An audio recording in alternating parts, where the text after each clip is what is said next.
வணக்கம் சார். வணக்கம் சத்யா. இப்போ நம்ம மந்த்லி இன்வெஸ்ட்மெண்ட் பிளான் பண்ணும்போது நிறைய பேருக்கு என்னால் இவ்வளோதான் சேமிக்க முடியும், இல்லை என்னால் இவ்வளோதான் சேலரியே இருக்குது அப்படின்னு நிறைய கன்சர்ன்ஸ் இருக்குது. ஸோ அதில் ஒரு செட் ஆஃப் பீப்புள் எடுத்துட்டு அவங்க இந்த இன்வெஸ்ட்மெண்ட்டை எப்படி அப்ரோச் பண்ணலாம் அப்படின்னு டிஸ்கஸ் பண்ணலாம் சார். உதாரணத்துக்கு ஒருத்தரால் மாதம் 15,000 ரூபாய் என்னால் சேர்த்து வைக்க முடியும் அப்படின்னு நினைக்கிறாங்க. அப்படி நினைக்கிறவங்க அவங்களோட பணத்தை எப்படியெல்லாம் ஸ்பிளிட் பண்ணி இன்வெஸ்ட் பண்ணலாம், மார்க்கெட்டுக்கு எவ்வளோ அலோகேஷன் தரலாம் சார்? இப்போ ஒருத்தனால 15,000 rupees தான் இன்வெஸ்ட் பண்ண முடியும் அப்படின்னதுன்னா நம்ம வந்து என்னென்ன கோல் இருக்குது அப்படின்னு பார்க்கணும். சப்போஸ் அவருக்கு வந்து இப்போ தான் நான் வேலைக்கு சேர்ந்துருக்கேன் அல்லது இப்போ தான் மேரேஜ் ஆகிருக்கு, நான் என்னுடைய இன்வெஸ்ட்மெண்ட் வந்து பார்த்திங்கன்னா ஒரு குழந்தையோட எஜுகேஷன், குழந்தையுடைய மேரேஜ் அல்லது என்னுடைய ரிட்டையர்மெண்ட் அல்லது நாளைக்கு நான் வீடு வாங்கணும் அல்லது ஒரு கார் வாங்கணும். ஸோ இது மாதிரி எந்த கோல் எடுத்துட்டிங்கனாலும் அது மினிமம் வந்து ஒரு 5 years ப்ளஸ் அந்த மாதிரி தான் இருக்குது. நாட் இம்மீடியட்டுங்கிறது கிடையாது. இப்போ நம்ம என்ன பார்க்கலாம் அப்படின்னதுன்னா, இப்போ நமக்கு இருக்கக்கூடியது வந்து வெறும் 15,000 rupees தான் நமக்கு இருக்குது. இப்போ என்னென்னலாம் இன்வெஸ்ட்மெண்ட் வெஹிக்கிள் அப்படின்னு பார்க்கலாம். இன்றைக்கி வந்து நீங்கள் ஆர்டியில் பணத்தை போட்டிங்க அப்படின்னா உங்களுக்கு வந்து 6 to 7% தான் ஆர்டியில் கிடைக்கும். ஸோ சேம் திங் போஸ்ட் ஆஃபீஸ்லேயும் அதே இதுதான் கிடைக்கும். அதுக்கப்புறமா சிட்டு கட்டுறீங்க அப்படின்னதுன்னா அது ஒரு 8-9% இருக்கும். பட் எகைன் அது வந்து ரிஸ்கியான ஒரு விஷயம். அப்புறம் நகைச்சீட்டு. தங்க நகை வந்து பார்த்திங்கன்னா லாஸ்ட் 2 yearsல நல்ல ரிட்டர்ன் கொடுத்துருக்கு. கிட்டத்தட்ட 90% கொடுத்துருக்கு. லாஸ்ட் இயரே 45% இருக்குது.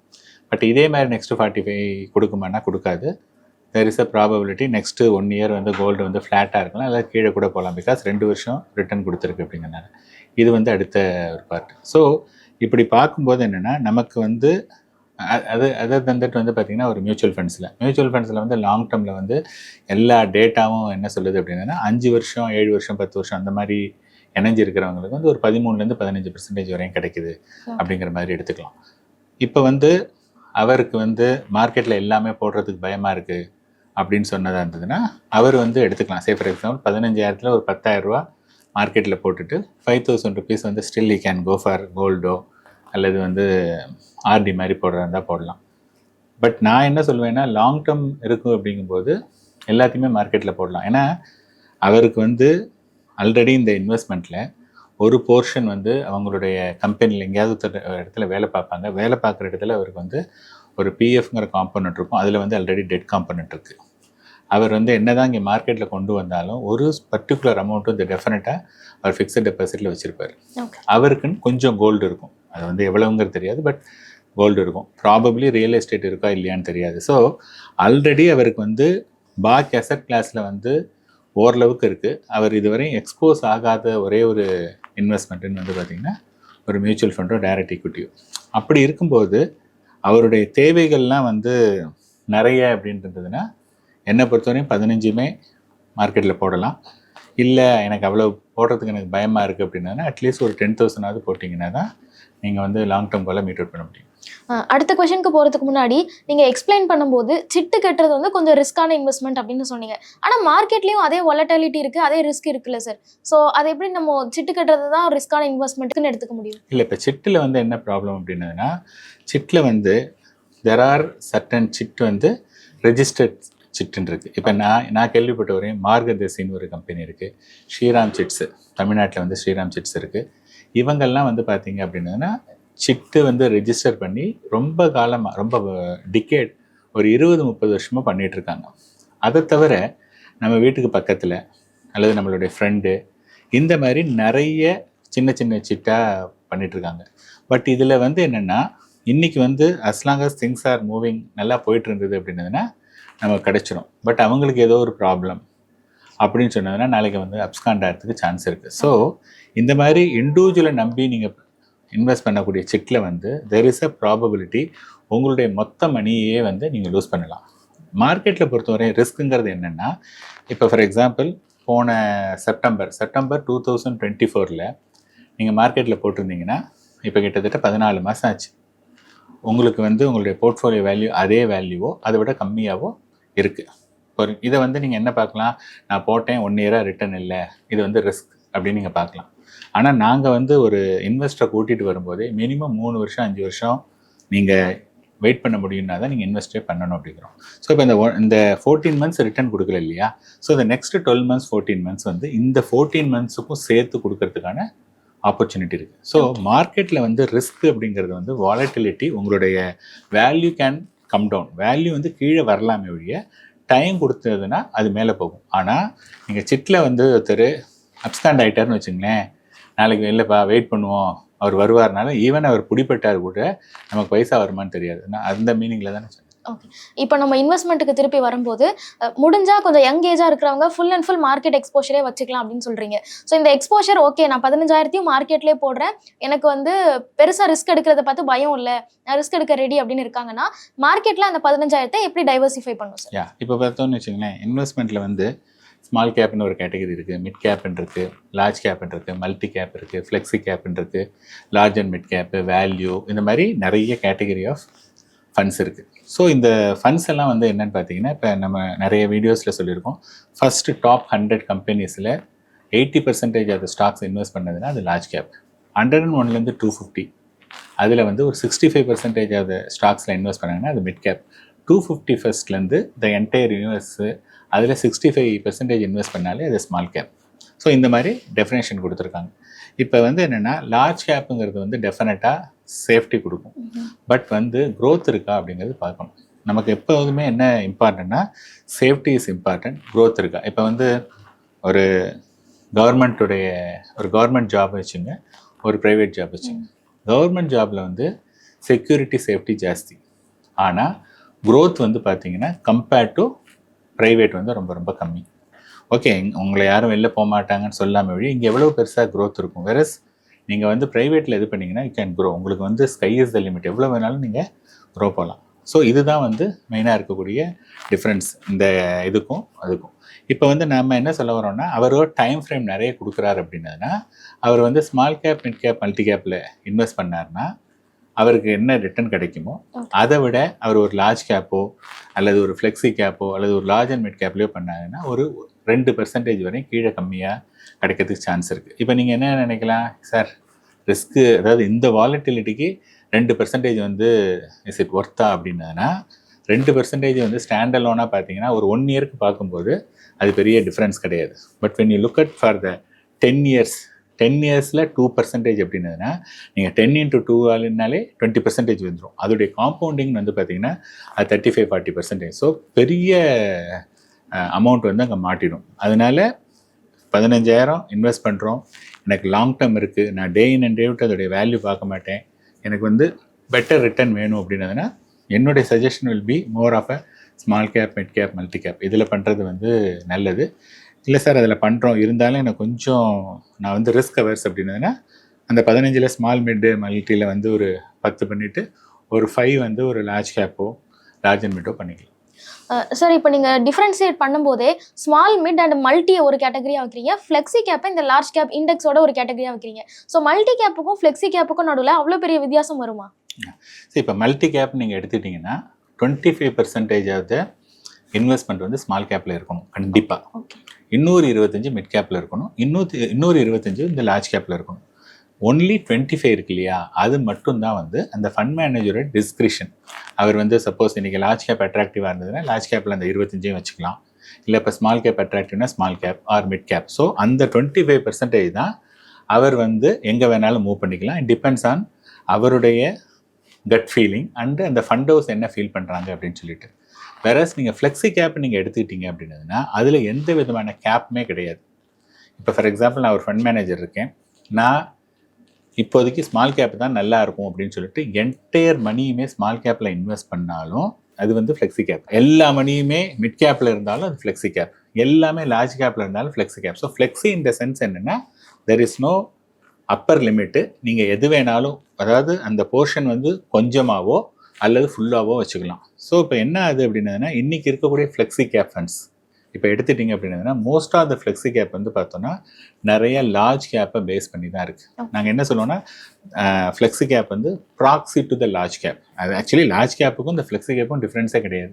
ஏன்னா லார்ஜ் கேப்னா 80% கண்டிப்பாக லார்ஜ் கேப்பில் இருக்கணும், 20 எங்கே வேணாலும் இருக்கலாம். ஸோ இவங்க என்ன பண்ணிடுறாங்கன்னா, அதே ஃப்ளெக்ஸி கேப்புக்கு அதே ஒரு 80% வச்சுட்டு இதை பண்ணிட்டீங்கன்னா அப்படியே உங்களுடைய flexi cap can be the duplicate of large cap கூட நீங்கள் நினச்சா பண்ணலாம். புரியுதுங்களா? அதனால தான் வந்து நம்ம என்ன சொல்ல வரோம் அப்படின்னதுன்னா, பெட்டர் வந்து மல்டி கேப் அப்படிங்கிறது. பட் இன்னொரு ஃப்ளெக்ஸி கேப்பில் வந்து என்ன ஒரு இதுனா, இப்போ ஃபார் எக்ஸாம்பிள் ஜஸ்ட் ஃபார் இன்ஃபர்மேஷனுக்காக சொல்கிறோம். பராக் ஃப்ளெக்ஸி கேப் அப்படிங்கிற ஃபண்டில் அவங்களுடைய மேண்டேட்டில் என்னதுன்னா கொஞ்சம் போர்ஷன் வந்து they can also invest in Overseas அப்படின்னு இருந்தது. ஆனால் இப்போ வந்து ஓவர்சீஸில் ரெஸ்ட்ரிக்ஷன்லாம் கொடுத்துட்டாங்க. இப்போ ஓவர்சீஸ் மார்க்கெட்டே பெருசாக இல்லை. ஸோ எப்போயாவது ஒரு ஆப்பர்ச்சுனிட்டி இருந்ததுன்னா நாட் ஒன்லி இங்கே இருக்கக்கூடிய ஆப்பர்ச்சுனிட்டி தவிர அங்கேயுமே வந்து இன்வெஸ்ட் பண்ணுறதுக்கான பாசிபிலிட்டிஸ் இருக்குது. இப்போ நம்ம எப்படி இதை டைவர்சிஃபை பண்ணலான்னு பேசுகிறோம். நிறைய பேர் ஒரு பெரிய அமௌண்ட்டை இண்டெக்ஸ் வந்து வளரும், எப்படியும் இந்தியாவில் அடுத்த 10-15 வருஷத்தில் இண்டெக்ஸில் நல்ல க்ரோத் இருக்க போகுது அப்படிங்கிறதுக்காக இண்டெக்ஸ் ஃபண்ட்ஸுக்குமே ஒரு டீசெண்டான அலோகேஷன் கொடுக்குறாங்க. இது சரிதானா? எல்லா போர்ட்ஃபோலியோக்கும் இது கட்டாயம் தேவையா? அதாவது என்னென்னா, இப்போ இண்டெக்ஸ் ஃபண்டை நான் எப்படி பார்க்குறேன் அப்படின்னா, இண்டெக்ஸ் ஃபண்டு அப்படிங்கிறது ஃபார் எக்ஸாம்பிள் இன்றைக்கி வந்து ஒரு இண்டெக்ஸ் க்ரியேட் பண்ணுறாங்க. அந்த இண்டெக்ஸில் வந்து செட் ஆஃப் ஸ்டாக்ஸ் இருக்கும். இந்த ஸ்டாக்ஸ் வந்து நெக்ஸ்ட்டு 6 months வந்து மோஸ்ட்லி சேஞ்சே ஆகாது. ஸோ பட் என்னென்னா, நீங்கள் இந்த செட் ஆஃப் ஸ்டாக்ஸ் இருக்கு இல்லையா, அது வந்து ஒரு 15 to 20 இண்டஸ்ட்ரியை சார்ந்து இருக்கும். இப்போ for example IT industry last 1 year IT industry ரிட்டர்னே கொடுக்கல. பட் அந்த இண்டெக்ஸில் ஐடியும் இருக்கும். அப்படி இருந்ததுன்னா 10% 15% டிபெண்டிங் ஆன் த இண்டெக்ஸ் வந்து அந்த ஸ்டாக்ல அவங்க கண்டிப்பாக வாங்கியே தீரணும். அது பர்ஃபார்ம் பண்ணலைனாலும் அதில் தான் இருக்கணும். ஆர் மேபி இன்னொரு இன்ஃப்ராஸ்ட்ரக்சர் ஆர் ஒரு கன்சம்ஷன், இந்த மாதிரி ஏதாவது ஒன்று சரியாக பர்ஃபார்ம் பண்ணலைனாலும் அதுக்குன்னு இருக்கக்கூடிய அலோகேஷனால, because it is part of the இண்டெக்ஸ்னால் அதில் வந்து இருந்தே தீரணும். இது வந்து ஒன்று. ரெண்டாவது என்ன பண்ணுவாங்கன்னா, இப்போ இண்டெக்ஸ், இப்போ ஃபார் எக்ஸாம்பிள் நான் வந்து இன்வெஸ்ட் பண்ணுறேன். எனக்கு வந்து என்னுடைய ரிட்டனை விட அந்த எக்ஸ்பென்ஸ் ரேஷியோ, அந்த காஸ்ட் வந்து அதை மேனேஜ் பண்ணுறதுக்கு நான் வந்து அதிகமாக கொடுக்க மாட்டேன். நான் கம்மியாக தான் கொடுப்பேன். ஏன் கம்மியாக கொடுப்பேன்னா, கம்மியாக கொடுத்தா தான் நான் கொடுக்கக்கூடிய அந்த கம்மியான காசும் எனக்கு வந்து பெட்டராக இருக்கும் அப்படின்னு சில பேர் நினைக்கிறது உண்டு.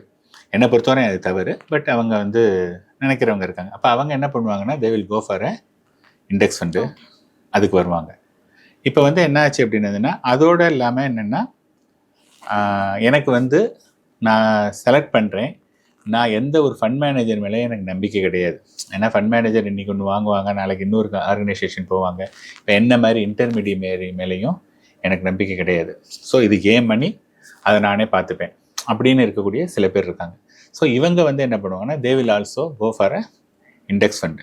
பட் இப்போ இண்டெக்ஸ் ஃபண்டில் என்ன சேலஞ்ச் அப்படின்னதுன்னா, இப்போ ஃபார் எக்ஸாம்பிள் ஒரு ஸ்மால் கேப் இண்டெக்ஸ்னு வச்சுங்களேன், அல்லது ஒரு மிட் கேப் இண்டெக்ஸ். ஸோ இப்போ மிட் கேப் இண்டெக்ஸ் இருக்குது அப்படின்னதுன்னா, அந்த மிட் கேப் இண்டெக்ஸில் என்டையர் நம்ம அதில் வந்து 100 ரூபா போட்டோம்னா 100 ரூபாயும் அந்த மிட் கேப் இண்டெக்ஸ்லேயே இன்வெஸ்ட் ஆகிடும்.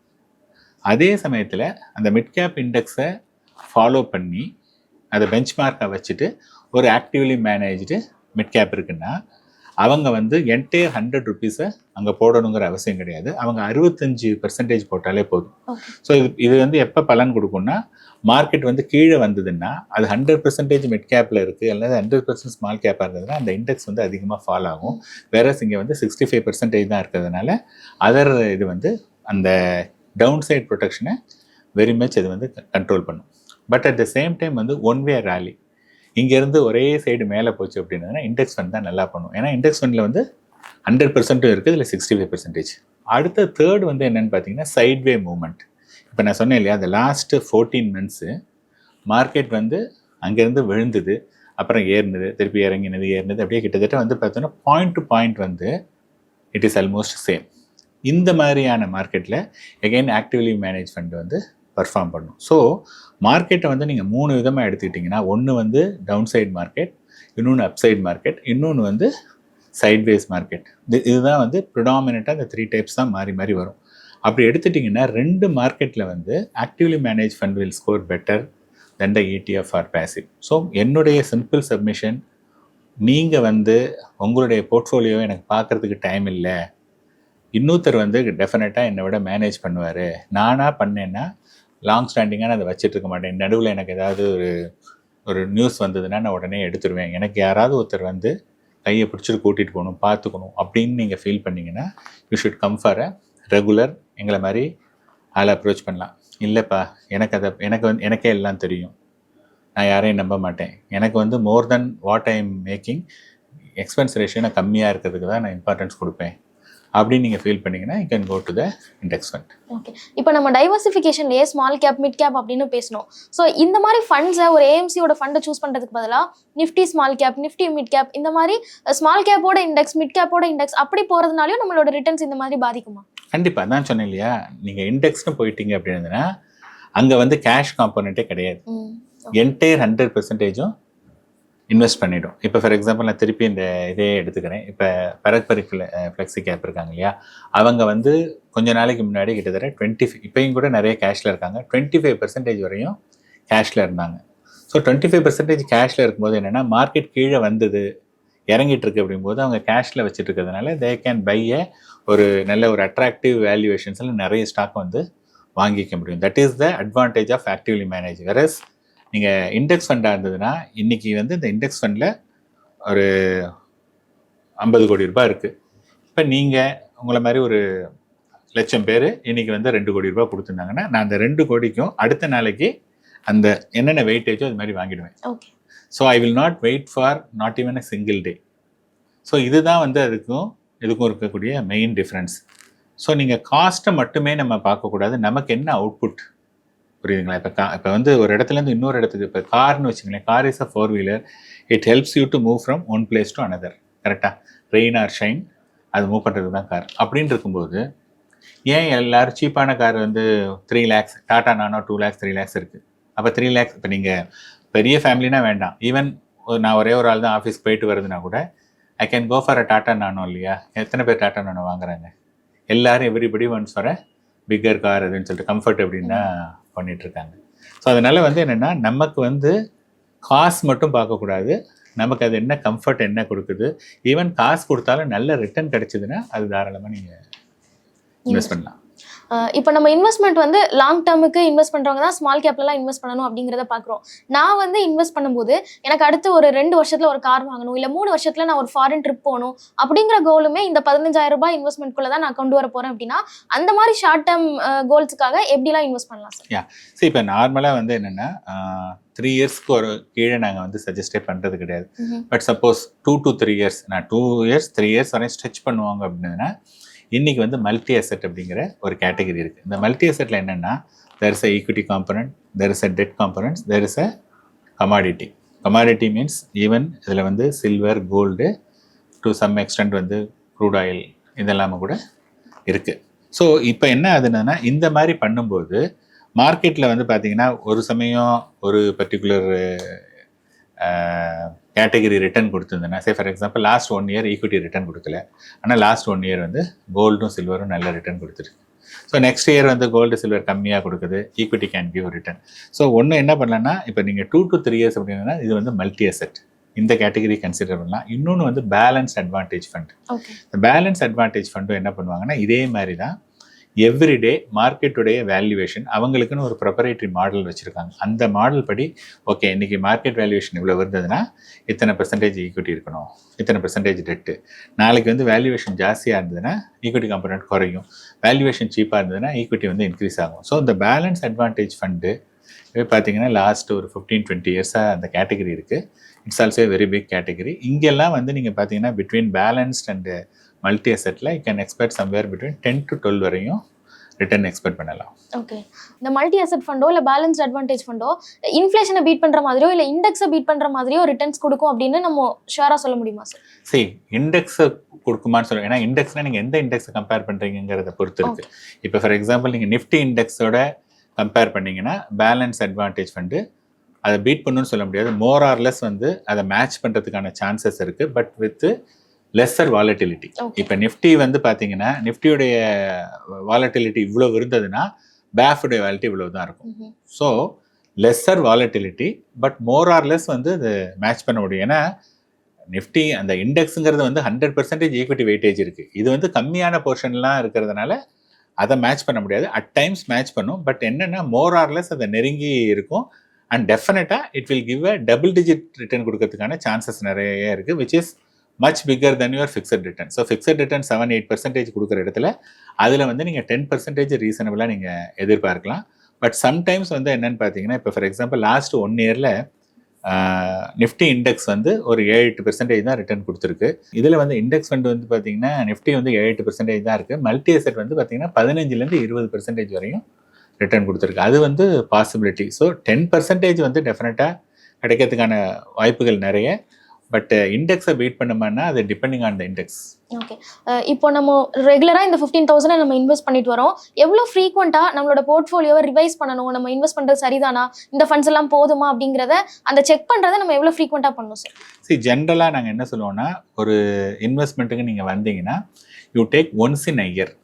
அதாவது உங்களுடைய anniversary year. Say for example somebody invested கரெக்டாக ஏப்ரல்லையோ சம்படி ஜனவரிலையோ இருப்பாங்க. இப்போ ஃபார் எக்ஸாம்பிள் நீங்கள் ஜூனில் தான் நீங்கள் இன்வெஸ்ட் பண்ணியிருக்கீங்க அப்படின்னா June month is your anniversary month.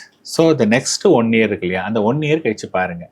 So 1 year கழிச்சு பார்க்கும்போது என்னென்னா, ஃபர்ஸ்ட் ஆஃப் ஆல் யார் ஒருத்தர் சஜஸ்ட் பண்ணாலும் அவங்களுடைய அந்த அவுட்லுக் வந்து அட்லீஸ்ட் இந்த ஃபண்டு வந்து at the time of suggestion இது வந்து ஒரு நெக்ஸ்ட் 2-3 இயர்ஸ் நல்லா பண்ணும் அப்படிங்கிறதுல தான் நம்ம வந்து கொடுக்குறோம். இப்போ வந்து என்னென்னா, இப்போ எதுக்காக நான் 1 இயர் அப்படின்னு சொல்கிறேன்னா, 1 இயர் அப்படிங்கும்போது அது வந்து it is free from exit load கிடைக்காது. அண்டு வந்து it qualifies for a long term capital gain. இப்போ நீங்கள் 5 ஃபண்டு நான் சஜஸ்ட் பண்ணியிருக்கேன். 5 ஃபண்டில் ஒரு ஃபண்டு வந்து சரியாக பர்ஃபார்ம் பண்ணலன்னு வச்சுங்களேன். ஸோ ஒரு ஃபண்டு சரியாக பர்ஃபார்ம் பண்ணலைன்னா நம்ம முதல்ல பார்க்கணும் அது என்ன ஃபண்டு.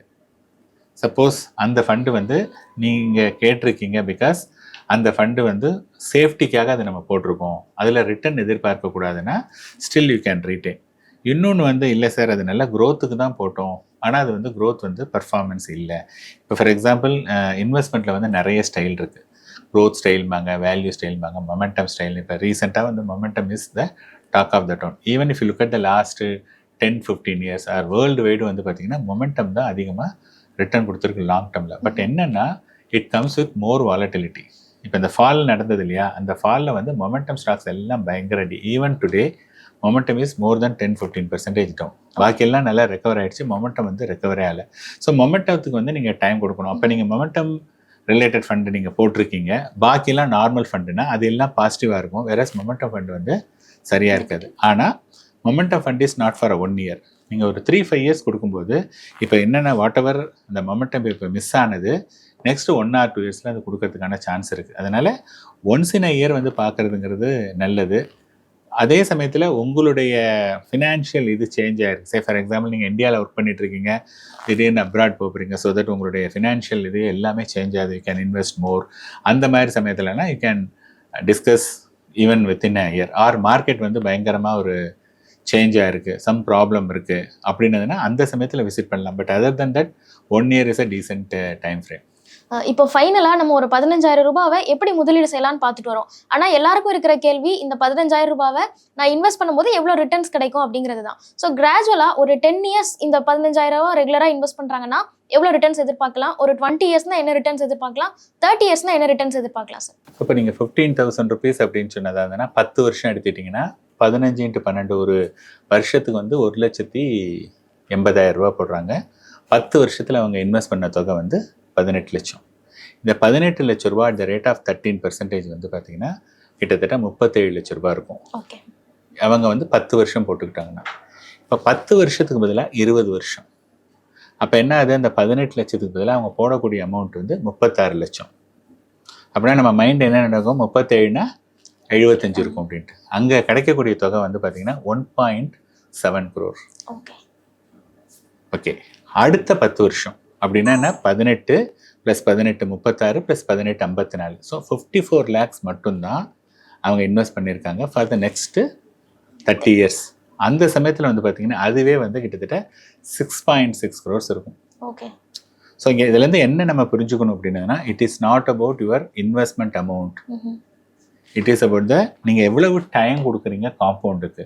டைம் கொடுக்க அது வந்து பயங்கரமான growth வந்துடும். ஸோ 10 வருஷம் அப்படின்னதுன்னா 37 லட்சம், 20 வருஷம்னா 170. ஆனால் you are only putting one more time போடும்போது கிட்டத்தட்ட அது 6.6 crores வருது at the rate of 13%.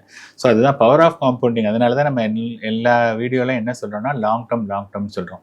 Even இன்றைக்கி வந்து யாரெல்லாம் ரியல் எஸ்டேட்டில் நிறைய பணம் பண்ணியிருக்காங்களோ, ஈவன் கோல்டில் பண்ணால் கூட என்ன, எங்கள் அம்மா வந்து அன்றைக்கி 5,000 ரூபாய்க்கு கிராம் வாங்கினாங்க, சரி 5000 ரூபாய்க்கு பவுன் வாங்கினாங்க, இன்னைக்கு அது 1,00,000 ரூபாய்னா அதுக்கு எவ்வளோ டைம் நடந்திருக்கு? ஒரு 25 வருஷம் 30 வருஷம். ஸோ எதா இருந்தாலும் அந்த டைம் கொடுத்தாதான் வந்து அந்த காம்பவுண்டிங்கே ஒர்க் ஆகும். ஸோ யங்ஸ்டர்ஸ் பார்க்கக்கூடிய யங்ஸ்டர்ஸ் வந்து இது எவ்வளோ வருது என்னங்கிறத விட முதல்ல ஜஸ்ட் ஸ்டார்ட் பண்ணுங்க. ஸ்டார்ட் பண்ணி கொஞ்சம் கொஞ்சமாக நீங்கள் இன்வெஸ்ட் பண்ண ஆரம்பிச்சிங்கன்னா நீங்கள் அதுக்கப்புறமா எவ்வளோ போடணும் என்ன அப்படிங்கிறத பண்ணிங்கன்னா இட் வில் பி பெட்டர். 5000 ரூபாவை ஒரு யங்ஸ்டர் எப்படியெல்லாம் இன்வெஸ்ட் பண்ணலாம் அப்படின்னு ரொம்ப டீட்டெயிலாக எக்ஸ்பிளைன் பண்ணியிருக்கீங்க. Thank you so much sir. Sathya.